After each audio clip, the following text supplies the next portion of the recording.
सासे नेताया बै जाय दाबिखौ लानानै बर' हारिया दिनै थांनानै थायो, जाय दाबिखौ लानानै बर' हारिया सांग्रां जादों, खौसे जादों, बे दाबिखौनो जे आथिंजों गास्लिनानै माने बिथाङा खोमोरनो नागिरोबा बिनिख्रुइ दुखुनांथाव मा थानो रायजोफोर, बिनिख्रुइ दुखुनांथाव जेबो गैया। दा नंखायनो आं दिनै सोंदों रायजो राजाफोरनि सिगाङाव, बिथाङा जिहेतु बुंबाय गाव थाजासिम बड'लेण्डआ जाया आरो जोंनो होआ बड'लेण्डखौ, अब्ला जोङो थांखि लानांसिगोन जे जोंनो बड'लेण्डखौ नांगौ ना हाग्रामाखौ नांगौ? जोंनो माखौ नांगौ जोंसो थांखि लानांगोन। बड'लेण्डखौ नांगौ ना जोंनो बिपिएफखौ नांगौ? दा रायजो राजाफ्रा गोख्रोङै सोमावसारनायखौ नुनानै बावैसो बिथाङा बुंनो हमदों जे आंनियाव दङ, बिसोरो थांनानै दिल्लीयाव बड'लेण्ड बियाखै, ओरैनो बुंदों, थगायदों, बिसोरो जुदा खोथासो रायलायहैदों होननानै दाख्लै बय मेल मिटिङाव बुंसावलाबायदों। दा बे गासैबो खोथाफोरखौ बिथाङा बुंनायनि गुबै जाहोनानो जाबाय दिनै बिथाङा थोर थोर गिदों बै पिटिसिनि समनि बायदि होननानै। जेला पिटिसिनि लिडारफ्रा नैबेयाव फैनानै आसामाव बुङो जों उदियासलखौ मोनसिगोन फैगोन मासावनो, आरो दिल्लीयाव थांनानै उल्थायै रायलायहैयो। दा बिथांमोनाबो एक्जेक्टलि बर' हारिनि गेजेराव थायोबा बर'नि बुंनो नागिरो, हारसाफोरनि गेजेराव थायोबा हारसाफोरनि खोथाखौ बुंनो नागिरो। मैया आं नुबाय खाम्फा बरगयारि बिथाङा मिटिं लादों, आरो बे मिटिं लानायाव ओरैबायदि गोसो होनानै बोलो होनानै बुंदों मोनद' हारिखौ एसटि खालामनांगोन, मोनद' हारिखौ एसटि खालामनांगोन। आब' प्रमिलाया बुंदों मोनद' हारिखौ एसटि खालामनांगोन, हाग्रामा महिलारिया बुंदों, बिश्वजित दैमारिया बुंदों मोनद' हारिखौ एसटि खालामोबा जोंहा मा लाब जागोन? जोंहाथ' लजानो जागोन।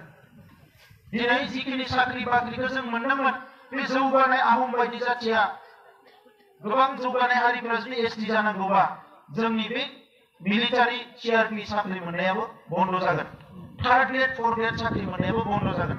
एमएलए मन्थ्रिखौथ' जों देरहानो हाखानाय नङा, दिनै बिथांमोनानो गेलेजोबगोन, गाबोन जोंनि एमएलए मन्थ्रिफोरखौ सेनानै लाजोबगोन, जोंहा गासिबो बिथिंनिफ्राय सेस जागोन।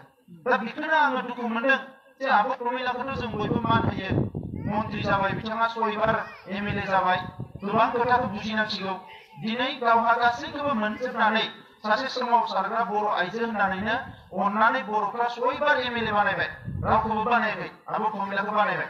दिनै बेबायदि सासे मानसिया बोरै माने बै मोनद' हारिया एसटि जानांगौ होनना बुंनो हायो? दिनै मैयाबो बुंफिनदों मिटिङाव, बहाबा मसलपुराव थांनानै पेपाराव ओंखारो दिनैबो, जेराव बे एसटि जायोबानो गावनि फिसाफोरनि साख्रियानो गैया जासिगोन, लामायानो गैया जासिगोन, एडमिसन मोननाय नंला, मोजां स्कुलफ्राव बिसोर मोनजोबसिगोन एडमिसनखौ। बै खामानिफोरखौ बोरै बुंनो हायो राजनितिक सार्थआव? बेयो जोबोद दुखुनांथाव जादों रायजोफोर। दा नंखायनो दिनै जोङो सांग्रां जानांगोन। रायजो मोननायनि नैथि लामाया, सोमावसारनायनि उनाव नैथि लामाया जाबाय राजखान्थि। जोङो राजखान्थि गेलेनांगोन। बेखौ गोदो बड'फामोननि समावनो थांखि लाखानाय दिनैनि नङा। बै समाव गोबां मानसि थैनानै जेला बड'लेण्डआ जाया मा खालामनो, अब्ला सानसुमा खुंगुर बसुमतारी बे दैदेनगिरिफ्रा 1990 मायथाइयाव एमएलए इलेक्सनखौ बाहागो लादों एबसुनिफ्रायनो, आरो बे एमएलएफ्रा देरहानानै आसामाव खामानि मावहैबाय, बिनि उनाव एगेन एमपि देरहाहोबाय, दिल्लीयाव खामानि मावहैबाय, बिनि उनाव थांनानै बिएससि मोनदों, बिटिसि मोनदों। दा दिनैबो जोंनिया बे जेंनाखौ सुस्रांहोनांगौबा जोंनो दिल्लीयाव मानसि नांगौ। एमपिआथ' दङ, दानि 6 बोसोर जोंहा जिएसआ 6 बोसोर नङा, प्राय 9 बोसोर जाबाय जोंहा रायजो सभायाव सासे एमपि दङ, नाथाय फंसेबो खोथा बुङा आलादा रायजोनि मुङाव। जोबोद दुखुनांथाव। दा नंखायनो जोंनो एमपि नांगौ, जाय एमपिआ थांनानै दिल्लीयाव फुंनि मोनानि प्राइम मिनिस्टार, हम मिनिस्टार अफिसारफोरजों रायलायनानै जेरैखि जाया जोंनि बर' जेंनाखौ सुस्राङो, बेबायदि जोंनो एमपि नांगौ, जोंनो एमएलए नांगौ जोंनि खोथाखौ बुंहैनो थाखाय। दा बे जाबाय राजखान्थिया जाबाय आलादा रायजो मोननायनि नैथि लामा। गिबि लामाया सोमावसारनाय, नैथि लामाया जाबाय राजखान्थि खालामनाय, थामथि लामाया सावरायनाय। जोङो गभर्नमेन्टजों सावरायनांगोन, अफिसारफोरजों सावरायनांगोन, खेबसे जाया 100 बार सावरायनांगोन। गोदो बिएससि जानायनि सिगाङावबो खनले सावरायदोंमोन, बिटिसि जानायनि सिगाङावबो खेबसे नङा खेबनै नङा गोबां रायलायदोंमोन, सावरायदोंमोन गभर्नमेन्टजों, अफिसारफोरजों। दाबो जोङो गभर्नमेन्टजों सावरायगासिनो दङ, आरो सावरायनाया मोनसे पजिटिभ लामाजोंनो थांबाय थादों। अफिसारफोरा जोंनो बुंदों दिल्लीयाव कंग्रेसआनो फैथों बा बिजेपिआनो फैथों, जायानो फैया मानो, जे फैगौ 6 दाननि गेजेराव बर' जेंनाखौ सुस्रांनो मोनोबा जों मोजां मोनगोन। बे खोथाखौ अफिसारफोरानो जोंनो रादाब होदों। दा बिसारि बेबायदि समाव जुदि सासे एमपि दैथायहरनो हायोबा जोंनि जेंना सुस्रांनाया जोबोद गोरलै जागोन। दा नंखायनो जोङो नैबे बिसायख'थियाव थोंजोङै बाहागो लादों रायजो राजा बिथांमोन।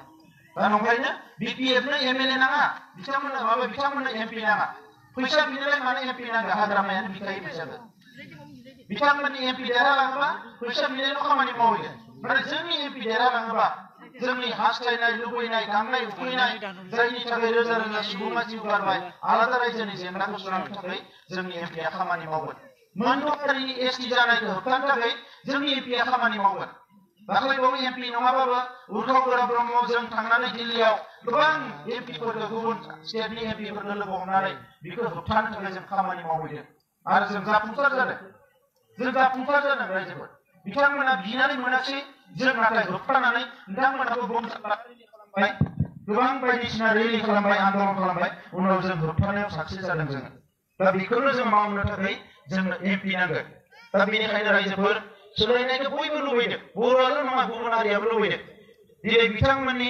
17 बोसोरनि सासन BPFनि बे 17 बोसोरनि सासनाव मा मोनखो मा मोनाखै गुबुन हारिफ्राबो हिसाब खालामदों बिथांमोना जोंनिख्रुइ आरो सांग्रांसिनबावसो थांनाय खेबसेयाव बिथांमोननि माने 12-13 बोसोरनि सासनाव जेबो मोनासै होननानै सोलायनानै हिरा सरनियाखौ MP नांगौ होननानै बिथांमोना होबाय उनाव नुबाय जे हिरा सरनियाथ' आरो जेबो रोंबावा BPFआथ' मावा नाथाय हिरा सरनिया जेबो रोङा दा बेखौ नुनानै दिनै गुबुन हारिनि मानसिफ्राबो जोंजों लोब लोब ओंखारदों क'क्राझार बाक्सा जेराव गुबुन हारिनि मानसिफ्रा नैबे जायगायाव बारा गैया हिसाबै दिनै गैया गुबुन जायगायाव मेल मिटिं खालामोबा दिनै बेंगलिफोरनिफ्राय लानानै मुसलमानफोरनिफ्राय लानानै गुबुन हारिफ्रा लोब लोब ओंखायनो जोंनि भटखौ नस्थ' खालामालासिनो जोंबो होनेरनानै UG ब्रह्मखौनो देरहाहोनानै बेवहाय मोनसे मोजां थासारि लाबोनांगौ बेखौ गुबुन हारिफ्रा जोंजों रायज्लायगासिनो दङ आरो नङाबा दिनै बावैसो बांला दावराव जालांनायनि उनाव बिथांमोननि आफादफोरा जोंनि खाथियाव साफैनायनि खुनु जुक्ति गैयामोन बिथांमोना दिनै बुजिनो हाबाय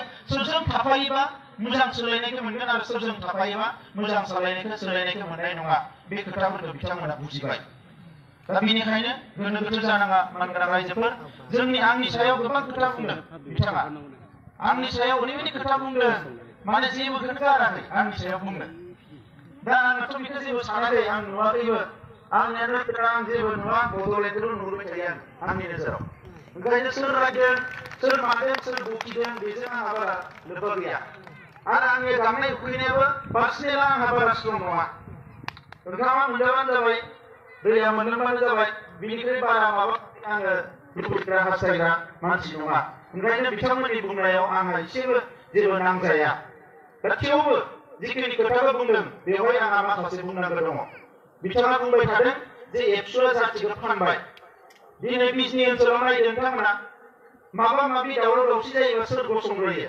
एबसुआनो गसङो न'खरनि जेंनानिफ्राय लानानै गुबुन हारिफोरजों जानाय जेंना जि जेंनायानो जाया मानो दिनै दायना दायनिनि जेंना बायदिसिना माने स्कुल कलेजनि जेंना दुलाराय बर' फरायसा आफादानो सिगाङाव गसङो आरो बेबायदि मोनसे संगठनखौ दालालि होनबा सोर बर' फिसाया फोथायनो बेखौ रावबो जाम्बा जाम्बि लेखा रोङै रावबो फोथायनाय नङा जे दुलाराय बर' फरायसा आफादा दालालि होननानै बुंबा आरो दुलाराय बर' फरायसा आफादनि बिबानाव थानानै रावबो दालालि मावनो हाया आफादनिफ्राय ओंखारनानै सोरबा दालालि मावहैदोंबा जों बेखौ गेरेन्टि लानो हाया नाथाय एबसुनि बिबानाव थानानै रावबो दालालि मावनो हाया एबसुआनो बेखौ साजा होगोन बे सिस्टेमा जोंनियाव दङ ओंखायनो नोंथांमोना नुगोन सोरबा एबसुनि सोरबाया ओरै मावबायनो लोगो लोगो बेखौ आउट खालामनाय जायो बेखौ साजा होखानाय जायो बेवहाय माने खुनु दालालिनि जायगा गैया बिथाङा बुंदों जातिखौ फानबायनो जोङो जातिखौ जों बोरै फाननो जाति फानग्रा दखानखौथ' आं मिथिया बहा फानो दखानखौबोथ' मिथिनांगोन ना जाति फानग्रा